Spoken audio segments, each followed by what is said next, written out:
قبل يومين نشر باتريك ديفيد اللقاء الذي دار بينه وبين أندرو تيت، وكانت مدة اللقاء أكثر من 4 ساعات وحقق 5 ملايين مشاهدة في الساعات الأولى من عرضه. وفي هذا الفيديو سوف أعرض لكم أهم النقاط التي تحدثوا عنها. أول نقطة مهمة من اللقاء هي حديثهم عن لقاء أندرو تيت مع قناة BBC. قناة BBC قامت بتصوير حوالي 40 دقيقة مع أندرو تيت، وقامت بتحريف المقابلة واختصارها في 12 دقيقة في محاولة لإظهار أندرو تيت بشكل سيء، لكنها فشلت لأن أندرو تيت شخص ذكي وكان يتوقع هذا السيناريو، وقام بنصب كاميرات لتسجيل اللقاء بدون علمهم وعرضه على قناته. ومن يريد مشاهدة اللقاء سوف أترك لكم رابط اللقاء في الوصف مترجم للغة العربية.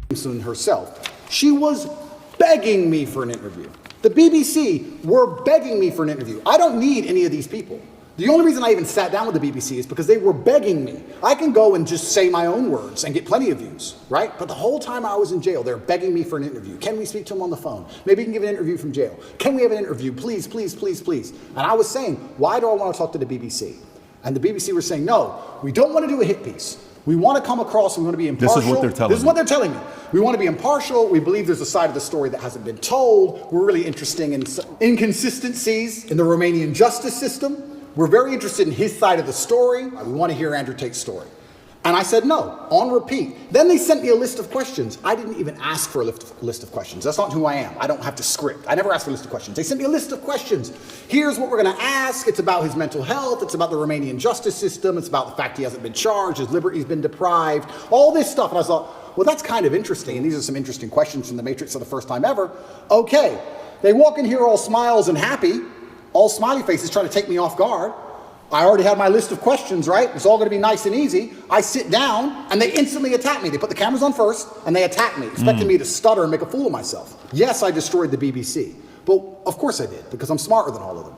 But why should I have to rely on my wit and intellect to destroy BBC with their research team and their plan, their deliberate plan to try and annihilate not only my credibility, but my life?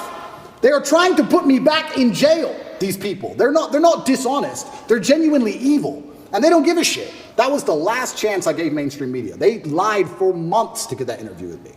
Completely dishonest, head to toe. ولكن أهم من ذلك ازدواج المعايير لدى قناة BBC أو الإعلام الغربي بشكل عام، وسوف أقدم لكم مثال بسيط على ذلك. شاهد معي كيف بدأت المذيعة حوارها مع أندرو تيت. We are doing an interview with you because you're facing some very serious allegations. Correct. Rape, human trafficking. Yep. And also because there's a great deal of concern about the things you say and the impact that they have on young people, on women. الآن قارن هذا الأسلوب مع فيليب سوكفيلد. Had quite the week. How are you? في الغالب أنت لا تعرف سوكفيلد. أندرو تيت وباتريك سوف يعرفونك من هو. People that don't know who Philip Schofield, do you mind explaining to people who he is? Yeah, he was a TV presenter in England. He was very famous. He ran the morning show. And he was grooming children for a very long time. And all the staff knew about it. And the people who worked on the show with them were being groomed by him. And everybody knew. And it was all a big ha-ha-ha joke. And now he's come out saying, oh, please don't pick on me. I feel sad. And the media is saying, oh, leave the guy alone. He is, when you go look up his Wikipedia, it says he rose to prominence as children's BBC continuity presenter from 85 to 87. Yep. 27 years of being married. This one guy that he groomed since 10 years old. His name is Matthew McGreevy. They met at 10 years old at a theater group.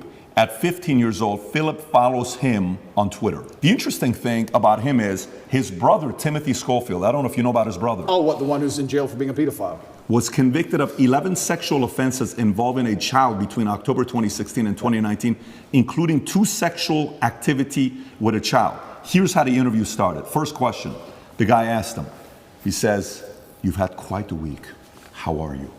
Opening question versus the question they ask you on the opening, right? يعني أن أندرو تيت الذي لا توجد أي تهم مثبوتة في حقه يتعرض لهجوم بشكل أكبر وأسوأ من متحرش بالأطفال. هذه هي حقيقة الغرب. إذا كنت إلى جانبهم سوف يحموك ويدافع عنك كما يفعل مع سوكفيلد، وإذا كنت ضدهم سوف يهاجموك وينقلب الكل ضدك، وذنبك الوحيد هو أنك تتحدث بطريقة لا تعجبهم. هذا هو الغرب كما قال أندرو تيت. كلاون وورد، والسلام عليكم.